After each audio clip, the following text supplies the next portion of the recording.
Assalamualaikum warahmatullahi wabarakatuh. Halo Sobat Muslim Prospekta, berjumpa kembali dengan Prospekta Official. Semoga Sobat Muslim semua, senantiasa berada di dalam lindungan Allah Subhanahu wa Ta'ala. Kelimpahan berkah, rahmat, serta rejeki yang berkecukupan. Baiklah Sobat Muslim Prospekta, dimanapun Sobat berada, kali ini saya akan memberikan penjelasan mengenai rangkaian peristiwa yang terjadi sebelum lahirnya Nabi Muhammad Shallallahu Alaihi Wasallam. Dengan judul video, Rabi'ah bin Nasr Raja Yaman, dan kisah Syikh dan Sathi si Dukun. Ibnu Ishaq berkata, Rabi'ah bin Nasr bin Malik merupakan salah seorang di antara raja-raja Tuba atau Tababi'ah. Suatu saat dia bermimpi sesuatu yang sangat menakutkan dan mengganggu pikirannya. Maka segera dia memanggil semua dukun, tukang sihir, peramal nasib, ahli nujum yang ada di wilayah kerajaannya, untuk datang ke istananya. Setelah mereka berkumpul maka dia pun berkata, aku bermimpi satu hal yang sangat menakutkan dan membuatku gundah. Maka beritahukanlah padaku apa takwil mimpi itu. Mereka berkata, kisahkanlah kepada kami, maka kami akan memberitahukan padamu takwilnya. Maka Rabi'ah berkata, jika aku beritahukan pada kalian, maka aku tidak akan puas dengan takwil kalian.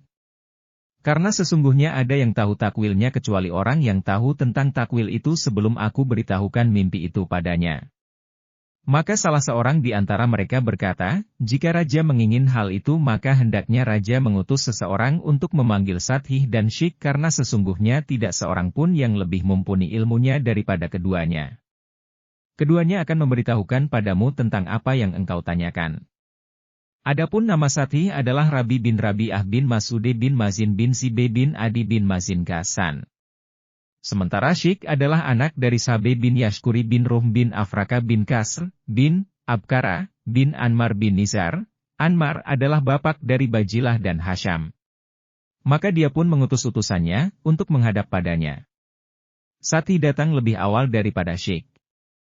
Maka Rabi'ah berkata padanya, sesungguhnya aku bermimpi sesuatu yang sangat mengguncang jiwaku dan menggundahkan pikiranku.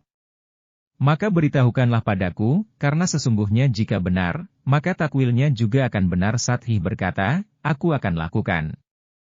Kau bermimpi melihat api, yang muncul dari laut Nan Gulita, lalu singgah di tanah datar dan memakan semua yang ada di sana. Raja berkata, apa yang kau katakan tidak ada yang salah sedikit pun, wahai Sathi. Lalu bagaimana takwilnya? Sathi berkata, aku bersumpah dengan ular di antara dua tanah datar. Orang-orang Habasya Ethiopia akan menginjakan kakinya di tanah kalian. Mereka akan menguasai antara Abian hingga Jurasi. Maka sang raja berkata, demi ayahmu wahai Sathi. Sesungguhnya hal ini adalah sesuatu yang sangat kami benci, dan sangat menyakitkan. Apakah itu akan terjadi di zamanku atau masa setelahku? Sathi menjawab, tidak, dia akan terjadi setelah masa kekuasaanmu, lebih dari 60 atau 70 tahun berlalu. Apakah kerajaan mereka akan berlangsung terus-menerus atau putus? Sathi berkata, tidak, dia akan terputus selama 70 tahun lebih, kemudian mereka dibunuh dan mereka diusir darinya sambil melarikan diri. Raja berkata, siapa yang berhasil membunuh dan mengusir keluar mereka? Bathi berkata, orang yang melakukannya adalah Iram bin Ziyazan, yang keluar menyerang mereka dari Aden dan mereka tidak membiarkan satu orang Habasyi pun tersisa di Yaman. Raja menyambung, apakah kekuasaan mereka juga akan berlangsung tanpa terputus? Sathi menjawab, terputus. Raja berkata, siapa yang memutusnya? Sathi menjawab, seorang nabi suci yang menerima wahyu dari Zat yang Maha Tinggi. Raja bertanya, dari keturunan siapakah nabi itu? Sathi berkata, seorang lelaki dari keturunan Khalid bin Fihr bin Malik bin Al-Nadhar. Kekuasaannya akan berada pada kaumnya hingga akhir zaman. Raja bertanya, apakah zaman itu ada akhirnya? Sathi menjawab, ya. Di hari di mana orang-orang terdahulu, dan yang belakangan dikumpulkan. Di mana orang-orang yang berbuat baik akan bahagia, dan orang-orang yang berbuat jahat akan sengsara. Raja berkata, apakah yang engkau katakan itu benar adanya? Sathi berkata, ya. Demi syafaq cahaya merah di waktu senja, dan demi malam yang gelap gulita, dan demi fajar saat merekah. Sesungguhnya apa yang aku beritahukan kepadamu itu, benar adanya. Setelah itu datanglah Syekh. Raja pun mengatakan sebagaimana yang dia katakan kepada Sathi, dan dia rahasiakan apa yang telah dikatakan oleh Sathi, untuk melihat apakah yang dia katakan mirip dengan apa yang dikatakan Sathi, atau malah bertentangan. Maka Syekh pun menjawab, benar. Anda bermimpi melihat api, yang muncul dari laut Nan Gulita, lalu jatuh di antara taman dan dia menelannya, semua yang ada di sana. Tatkala dia mengatakan itu dan dia sadar bahwa apa yang dikatakan keduanya sama, dan ucapan mereka sama hanya saja Sathi mengatakan jatuh di tanah datar dan memakan semua yang ada, dan Syekh mengatakan jatuh di taman dan memakan semua yang ada, maka raja itu berkata padanya, kau sama sekali tidak salah wahai Syekh, lalu apa tafsirnya menurutmu? Syekh berkata, aku bersama dengan manusia yang ada di antara dua tanah datar. Orang-orang hitam akan menginjakkan kaki mereka di tanah kalian, dan mereka akan melepaskan anak-anak dari perhatian kalian. Mereka akan berkuasa dari Abian hingga Najran. Raja berkata, demi ayahmu wahai Syekh. Sesungguhnya kabar ini membuat kami marah dan sungguh sangat menyakitkan. Kapan itu akan terjadi? Apakah itu akan terjadi di zaman saya atau setelah zaman saya? Syekh menjawab, tidak. Bukan pada zamanmu. Ini akan terjadi beberapa tahun setelah zamanmu. Lalu akan datang seseorang yang agung, akan menyelamatkan kalian dan memberi pelajaran keras atas mereka. Raja bertanya, siapa yang kau maksud dengan orang yang agung itu? Syekh menjawab, seorang lelaki yang tidak hina, tidak pula menghinakan. Dia keluar pada mereka, dari rumah di Bazan dan dia tidak membiarkan seorang pun dari antara mereka, di Yaman. Raja berkata, apakah kekuasaannya akan abadi?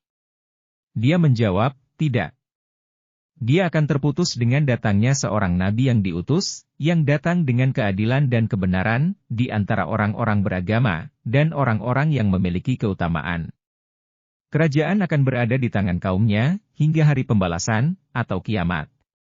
Raja bertanya, apakah hari pembalasan itu? Syekh menjawab, hari di mana para pemimpin mendapatkan balasan dan dipanggil dengan panggilan-panggilan dari langit yang didengar oleh makhluk hidup, dan yang telah mati. Manusia saat itu dikumpulkan di satu tempat yang telah ditetapkan, di mana orang-orang yang bertakwa akan mendapatkan kemenangan dan kebaikan. Rabi'ah berkata, apakah yang engkau katakan itu benar adanya? Syekh menjawab, ya, demi Tuhan langit dan bumi, dan pengangkatan dan perendahan yang ada di antara keduanya. Sesungguhnya apa yang katakan benar adanya dan tidak ada keraguan di dalamnya. Ibnu Hisham berkata, amdi dalam bahasa Himyar berarti syak atau ragu. Abu Amr berkata, amdi artinya batil. Apa yang dikatakan oleh dua orang tersebut begitu membekas di hati Rabi'ah bin Nashr. Maka dia segera mempersiapkan anak-anaknya dan kaum kerabatnya, untuk berangkat ke Irak demi kemaslahatan mereka, dengan mengirim surat kepada Raja Persia yang bernama Sabur bin Hurrazad, dan mereka ditempatkan di Hirah. Di antara anak-anak Rabi'ah bin Nashr yang tersisa adalah, Nu'man bin Munzir, dia bernasab Yaman. Nasab mereka adalah sebagai berikut, Nu'man bin Munzir bin Nu'man bin Munzir bin Amr bin Adi bin Rabi'ah bin Nashr, sang raja tadi. Ibnu Hisham berkata, Nu'man adalah anak dari Munzir bin Munzir, sebagaimana berita yang sampai pada saya dari Halaf al-Ahmar. Demikianlah Sobat Prospekta, video mengenai rangkaian peristiwa yang terjadi sebelum lahirnya Nabi Muhammad Shallallahu Alaihi Wasallam, Rabi'ah bin Nashr Raja Yaman, dan kisah Syekh dan Sathi si Dukun. Semoga video ini bermanfaat untuk kita semua. Nantikan kembali video-video dari channel Prospekta Official selanjutnya. Selamat berjumpa kembali, akhiru kalam, wassalamualaikum warahmatullahi wabarakatuh.